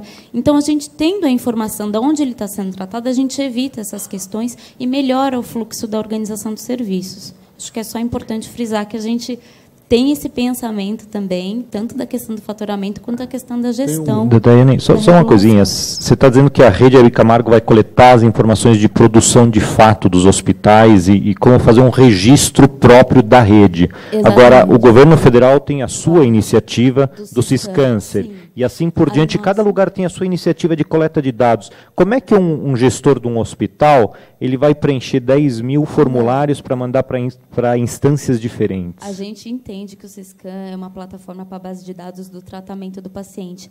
A nossa base de dados é simplesmente para a regulação. Então, o paciente que está sendo tratado em outro lugar, a gente só precisa saber que ele existe, que ele está sendo tratado naquele lugar, para fins de regulação. A gente, por exemplo, não quer saber quando foi o primeiro tratamento, porque a gente sabe que tudo isso já está sendo contemplado no Ciscan. A gente só quer a informação da existência daquele paciente naquele serviço, para poder organizar a regulação. Porque a regulação, até onde eu sei, não está dentro do módulo do Ciscan. Eu vou passar a bola para a Patrícia ali, eu acho que 2 pontos. O primeiro a gente tem vários Brasis. A gente tem um país que é absolutamente heterogêneo e um modelo único não vai servir. Então, se você olhar para o sul do país, talvez você não precise mexer em nada. Se você vai ao Amazonas, a gente teve a oportunidade de ir ao Amazonas agora, é totalmente dependente do Estado. Não existe município. O Estado sabe disso. Porque o secretário de Estado me disse, porque a opção do país foi preservar a mata. E onde eu preservo a mata não tem produção, o município não tem dinheiro. A riqueza dele é não desmatar. Então, o Estado tem um papel fundamental numa lógica totalmente diferente, porque o cara leva 10 horas para chegar de Rio quando é perto. Tá? Todos os municípios têm avião porque levam de avião. Então, assim, você vai para o Amazonas, é um mundo. Para o Pará é outro, no Sul é outro. Então, quando a gente diz que o Estado tem que assumir o papel, talvez seja o papel do traçador das políticas de Estado. A execução, onde for bem feita pelo município, tem que ser bem feita, isso não tem dúvida. Eu acho que isso não tem que... Então, realmente, é super complicado. E São Paulo é um mundo à parte. Tá? São Paulo é outro país, ele é um país de primeiro mundo, quase. Ele não usa o CISREG, tá? Que é um sistema altamente complexo, que não serve para câncer, que é o sistema oficial do Ministério da Saúde, trabalha com a lógica da CROIS e outros. Então, assim, muita coisa que acontece em São Paulo não é exportável para o resto do país. A gente tem que pensar o país, talvez, como um grande quebra-cabeça. Esse é o desafio do Ministério da Saúde, né? E por isso que eu até falei para a Patrícia que eu ia passar a bola para ela, acho que ela tem que falar um pouco aí, porque é um pepino, câncer é um pepino. Só para fazer algumas colocações em cima de tudo que foi falado. Primeiro, assim, eu sempre trabalhei, eu sou daqui de São Paulo, eu sempre trabalhei no município aqui. Quando eu fui para o Ministério, acho que uma das primeiras questões que eu me questionei foi um pouco o quanto o Brasil radicalizou na municipalização com municípios tão pequenos que a gente tem hoje, a capacidade de gestora desses municípios, quem vai ser o secretário de saúde desse município, em geral, não são pessoas nem da engenharia e nem da área da saúde, são pessoas que não entendem do sistema de saúde. Então, eu acho que a gente, quando colocou a questão da Constituição em 88, a gente radicalizou na questão, ampliou o acesso, eu acho que foi bom, mas eu acho que hoje a gente está num momento de reflexão e de pensar o papel dos estados, repensar o papel das secretarias estaduais, que quando a gente olha o Brasil como um todo, a grande maioria das secretarias estaduais estão muito desarticuladas, poucas estão fortalecidas e conseguem apoiar os municípios para que as regiões de saúde de fato existam. Então, agora só agora, em 2011, que saiu, a gente conseguiu ter uma lei que regulamenta 8080 para a criação, de fato, das regiões de saúde, a gente ter os colegiados, os colegiados regionais, né, as CIRs. Então, eu acho que a gente está caminhando e acho que está nesse momento de reflexão das secretarias estaduais. Algumas estão em movimentos à frente, outras são totalmente sucateadas, não têm força para apoiar os municípios. Então, acho que essa é uma questão importante para a gente olhar o desenvolvimento do sistema de saúde brasileiro, que tem 25 anos, então acho que isso está colocado agora, como é que a gente avança nesse sentido. Eu acho que o grande desafio de estar pensando políticas públicas no nível federal é a gente conseguir achar um meio termo de eu não ter uma política aberta, que cada um faz o que quer, o que é muito comum no nosso país, mas eu também não ter uma política fechada que não vai caber nesse Brasil que é enorme. Então, achar esse bom senso, eu acho que é o grande segredo e desafio de estar no nível federal, e eu acho que a gente vem caminhando nesse sentido. Então, eu tenho trabalhado muito com essa ideia. Em relação aos sistemas de informação, eu sou super crítica dos sistemas de informação desde que eu sou médica de família, eu sempre trabalhei na atenção primária. Então, eu tinha que atender um paciente na minha frente, eu tinha que entrar no CIS-Colo, no CIS-Mama, no CIS-Pré-Natal, no CIS... O paciente é um só. Eu tenho que ter um sistema único, primeiro, que dê feedback para o profissional que está na frente do sistema, porque senão ele não vai preencher o sistema bem feito. Se aquele sistema não faz sentido para quem está atendendo, ele vai ser uma mera burocracia, que é o que acontece com o RHC, que é o Registro Hospitalar de Câncer hoje. Ele é totalmente burocrático, ele não é um registro que facilita o cuidado do paciente, te dá relatório para o gestor, dá relatório para quem está atendendo, qual que é a minha mortalidade, qual que não é, em que estadiamento que eu estou atendendo ou não. Então, a gente está nessa perspectiva a longo prazo, pensando numa política aí de Estado, de que talvez no início do ano que vem a gente vai ter força para rever todos os sistemas da área da oncologia, pelo menos. Na área, por exemplo, das doenças cardiovasculares, eu consegui acabar com o CIS e perdia, porque ele me atrapalhava aqui quando eu atendia, ele não ajudava o gestor em tomar decisão, a gente conseguiu incluir todas essas informações num outro sistema, que é o ESUS da atenção básica, não vai precisar entrar no CIS e perdia também. Então, na área da oncologia, a gente vai ter que entrar. A gente começou com o CISCAN agora, mas que uma lógica, por exemplo, o CISCAN não serve para atenção primária. Ele vai servir para os hospitais de alta complexidade e para algumas informações. Então, eu acho que quando a gente for rever o RHC, a gente vai ter que rever também o CISCAN, para a gente sair um pouco da lógica também de financiamento. E o registro de base populacional, a gente precisa avançar. Ele não está presente em todos os estados do país hoje, né? Por uma questão de falta de infraestrutura das secretarias estaduais. Tem uma dificuldade tremenda. Tem repasse de recurso financeiro federal, mas tem uma dificuldade. Então, é uma outra coisa que está na nossa meta de olhar e ampliar, porque, para a gente tomar decisão, eu preciso ter evidência concreta e boa informação. Agora, em relação ao sistema de faturamento hoje, que é por onde a gente tem alguns tipos de informação e consegue tomar alguma decisão, eu vou fazer um pedido aqui. O sistema hoje ele consegue dar o que eu fiz, o que foi faturado e o que foi glosado. Para eu conseguir, quando eu vou avaliar uma solicitação de aumento de teto ou de município ou de estado, eu preciso ver o que foi glosado. Se o hospital não coloca a produção geral dele, eu não tenho como comprovar que eu preciso dar aumento de teto, porque eu não sei o tanto que foi glosado. Se não tem nada lá de glosado, fica difícil da gente... aqui precisa aumentar o teto, tá? Um monte de coisa glosada eles estão produzindo. Então, o ideal é que tanto os prestadores quanto os municípios coloquem, para, na hora da gente avaliar um aumento de teto, eu tenho todas as informações necessárias. Só duas questões que eu anotei quando estava falando. Uma é a questão do RH da radioterapia. A gente está super preocupado com isso. Eu não quero, daqui 2, 3 anos, ver essas máquinas fechadas. A gente fez uma compra, já fez a compra, então o professor Gonçalo colocou dessa licitação voltar atrás. Não tem como voltar atrás, ela já está efetivada. E, para além dos 80 de compra centralizada, a gente tem hoje mais de 30 convênios acontecendo de compra descentralizada. Então, para isso, a gente tem algumas ações para a formação de RH. Elas vão ser suficientes? Eu acho que, de imediato, não, mas tem ações e tem uma preocupação nesse sentido. A gente tem preocupação. Então, a formação do técnico em radioterapia, a gente está discutindo isso, é urgente, e a gente vai ter que rever o conteúdo e o número de horas-aulas para a gente formar esse técnico, para eu dar conta de ter um técnico na hora que todas essas máquinas estiverem funcionando. E o número de hora trabalhada, porque as máquinas mudaram muito. Sim. E uma coisa é quando eles trabalhavam no cobalto e tinham exposição ao risco. Hoje, a grande verdade é que cada um só pode trabalhar 6 horas, ele tem 3 empregos. Né? Então... Mas aí tem toda uma discussão de corporação de categoria, né? Que a gente tem que enfrentar não só o Estado, mas também toda a sociedade civil. Porque a mesma questão é uma questão muito semelhante à coleta do Papa Nicolau não poder ser feita pelo técnico de enfermagem. Não tem o menor sentido. Não tem nem menor sentido. É uma questão mecânica e tem vários estudos de que o técnico coleta melhor que o enfermeiro, que coleta melhor que o médico, porque simplesmente ele faz isso mais. Então, é uma questão de treino. Patrícia, uma vez eu perguntei isso numa reunião do CRM no Rio de Janeiro. Eu falei assim, quem faz rastreamento está doente? Não, então não precisa de médico. Então não precisa ser pedido por um médico. Não tem a mínima... Pode ser nenhum país do mundo, os programas de rastreamento exigem... A pessoa não está doente, não precisa de médico. Por que vai? Porque senão cria um gargalo no sistema. Se para tudo eu preciso do médico, essa é a porta de entrada, isso é um gargalo, gente. Tem que ter lá, entrar a caixinha. Não, mas essas discussões não são fáceis. Por exemplo, eu já tive 3 reuniões com o COFEM para a gente tentar que eles revejam a resolução deles. Para tirar essa questão do... Não vai dar, uma hora a gente vai precisar judicializar. Mas eu vou só para eu falar... Então, essa questão do RH, a gente sabe que é um nó e a gente tem ações para isso.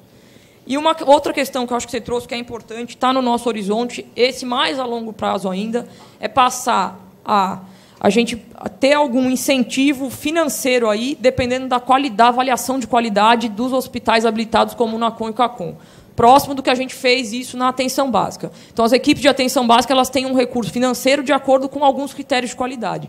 A ideia é que a gente consiga fazer isso para os NACOMs e CACOMs. Mas isso é um pouquinho mais a longo prazo, mas vai dar tempo. Vamos fazer. Luciana, vou fazer só. Eu acho que não.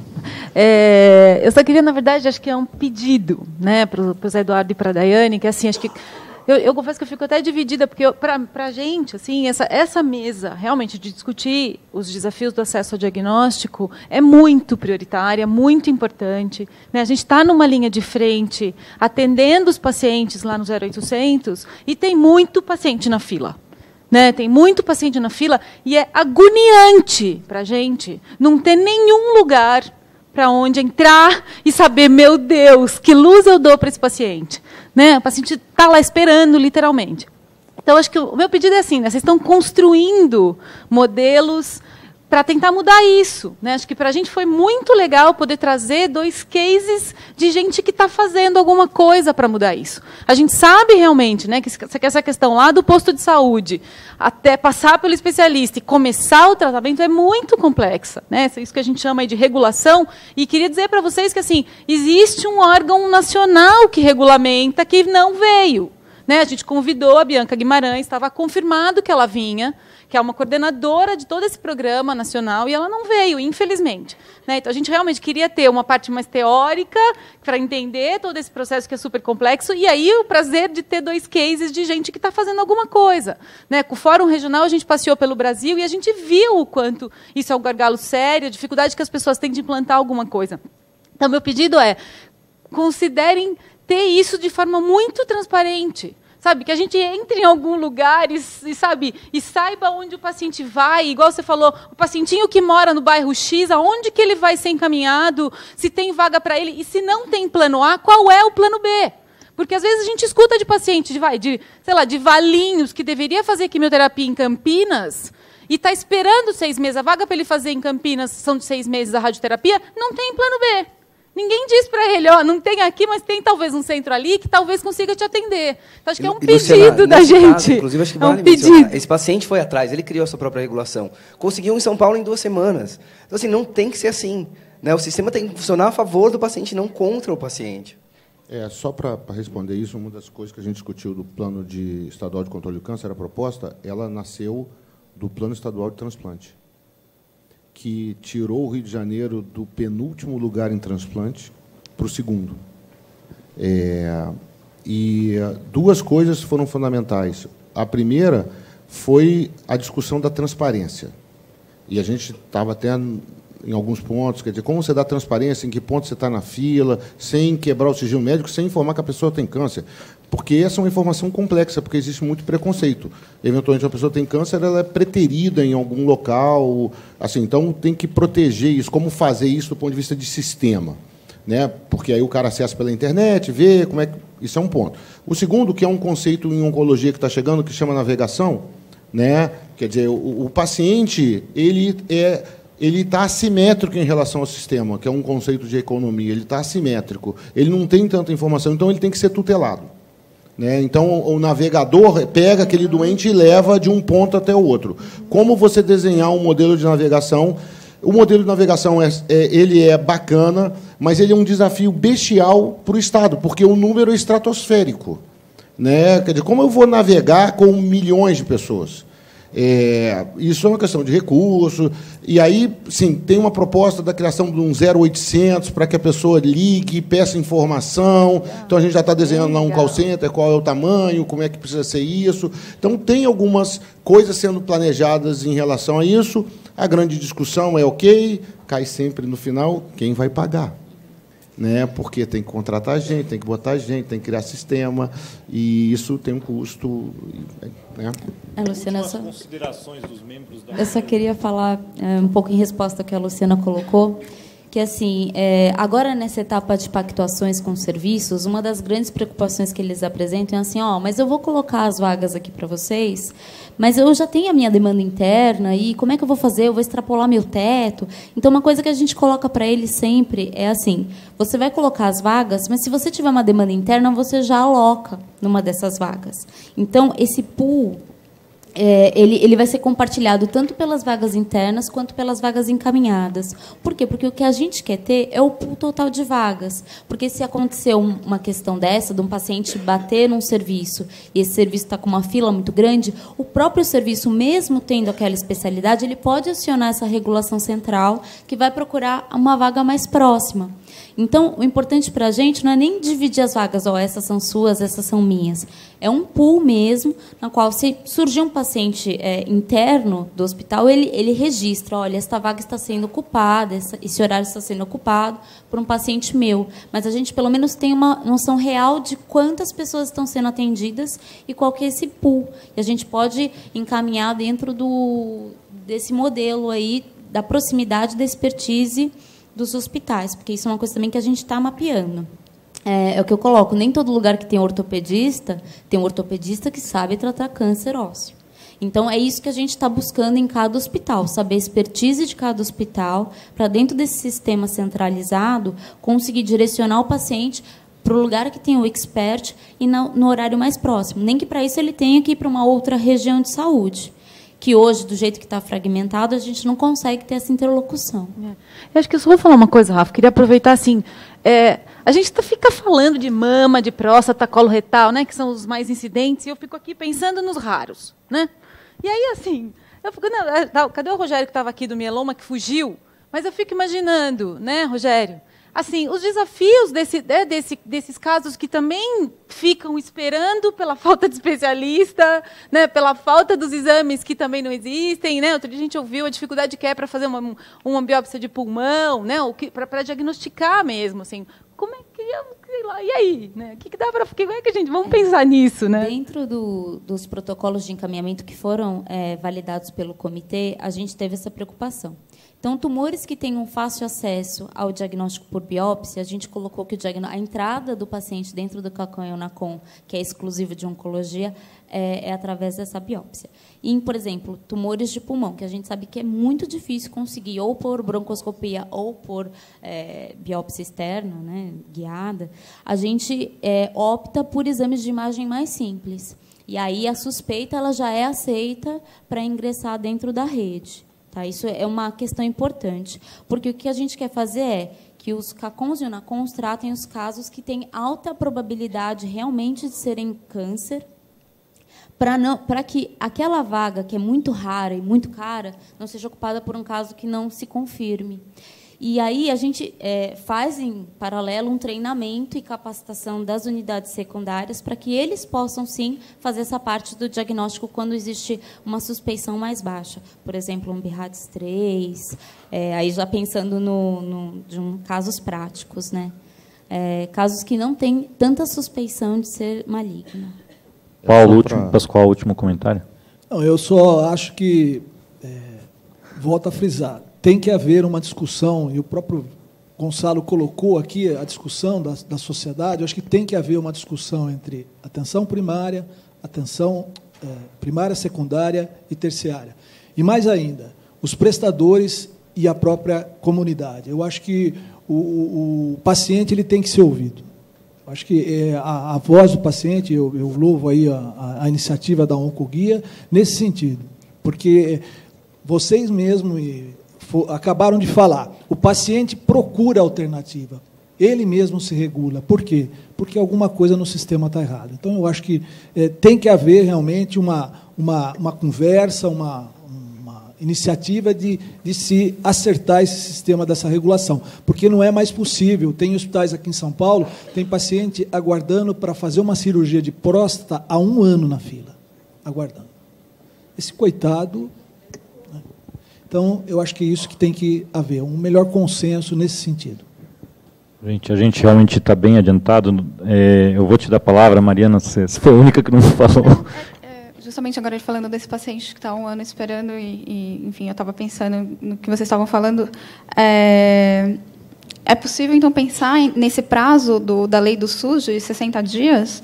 Isso é factível na prática? Como que isso está, enfim, desde a aprovação dessa lei? Então, isso é uma tremenda de uma matéria para sair na Folha. Factibilidade disso, e aí contextualizar isso com os modelos do Rio de Janeiro, eventualmente de São Paulo, para ver. E isso são os 2 melhores modelos mais envolvidos do Brasil, imagina o resto, né? Se é factível ou não... E essa é só a questão, antes de você responder, essa é até uma questão assim, que vai ser muito mais explorada na próxima mesa, que é uma mesa de tratamento. Mas eu até sugiro essa discussão. Essa lei de 60 dias ela fala muito do início do tratamento, né? Do primeiro tratamento com câncer. E o principal gargalo, pelo que a gente discute aqui, é o diagnóstico precoce, né? Num estágio inicial, não num estágio avançado. Patrícia, você vê como a lei dos 60 dias pode impactar nesse aspecto, não do tratamento, que vai ser objeto de uma outra mesa, mas do diagnóstico precoce? E só aproveitando, a primeira vez que eu li o decreto que trata das regiões de saúde, cria o COAP, etc. e tal, eu consegui visualizar um modelo como se as regiões fossem algo quase que autossustentáveis. Como se fossem lugares formados, regiões formadas por determinados municípios e que tivessem ali condições de atender todas as complexidades. Então, o paciente não precisaria sair daquela região. Isso me parece uma coisa lógica que resolveria o problema. O paciente não teria que se deslocar para longe do universo dele, você teria uma demanda de atenção básica adequada para a realidade da região, secundária, terciária, enfim. Você vê muita dificuldade para isso se implementar, além dessas questões estruturais, falta de recursos humanos, etc. Ou você vê num horizonte próximo a possibilidade dessas regiões realmente se efetivarem e atenderem aí o espírito, pelo qual ela foi criada? Última resposta, hein? Eu acho que é a saída. Se a gente não caminhar para formar as regiões de saúde, a gente não vai ter muita saída, principalmente da média para a alta complexidade. Eu não acho que isso vai ser fácil, porque a gente não está acostumado a pôr na mesa todos os secretários, independente de partido, de financiamento, vamos pensar junto. Então, eu acho que é o desafio do país. A gente dá um passo para frente na democracia. Eu posso fazer a endoscopia, você faz a tomo, mas precisamos fazer. Temos que ter oferta, preciso ter o número de vagas de acordo com a minha necessidade de saúde e tal. E aí que eu acho que a gente precisa fortalecer os estados para o Estado ser o mediador dessa conversa. Porque quem vai juntar esse município nessa região você tem que ter um mediador. O nível federal vai ser muito difícil de chegar. A gente tem mais de 500 regiões de saúde no país. E tem o desafio de regiões interestaduais também. Também tem as regiões São duas secretarias de Estado. Além dos secretários municipais, vão ter os estaduais aí no meio. Mas eu acho que é a saída. Não acho que é uma coisa a curto prazo, mas a médio prazo. E o COAP ele já foi assinado, acho que 2 ou 3 estados. Mato Grosso do Sul, Ceará. Eu acho que tem mais um que está caminhando para assinar, não vou lembrar o nome agora. Que já é. E a hora que você tem um contrato, você tem escrito qual que é a responsabilidade de cada um, de cada ponto de atenção, de cada secretário. E transparência, Esse contrato também traria transparência. Então eu sou super fã do decreto 7508, acho que ele é um avanço legal e importante. Paulo, só para falar rapidinho da lei dos 60 dias, porque eu acho que é uma questão importante e não dá para deixar passar. Patrícia Pessoa, eu acho que a lei ela sobrepõe a lei do SUS. Assim. A gente tem que tratar o câncer o mais rápido possível. Óbvio que agora você tem um marco legal, foi um apelo social importante. Eu acho que tem uma importância de chamou a atenção. Então, acho que essa é a importância. Mas, para mim, é legislação em cima de legislação. E lembrar que o legislativo que fez a lei, não foi o executivo. Então, a gente agora tem que executar essa lei. E não teve um diálogo anterior. Qual que é o tempo de execução? Não, teve a lei, é 60 dias agora, e vamos ter que fazer. Então, não vai ser no instalar de mágica. A gente tem alguns dados do RHC que, para alguns tipos de câncer, por exemplo, para o câncer infantil, a gente já consegue fazer isso. Nós estamos bem nesse sentido. Talvez a gente precisasse melhorar algumas coisas na questão do câncer infantil de mortalidade, mas não de acesso ao tratamento. E a lei ela só olhou o tratamento, e o grande gargalo é o diagnóstico precoce. Então, ela ajuda, chama a atenção, mas ela não traz todo esse olhar. Então, a gente não...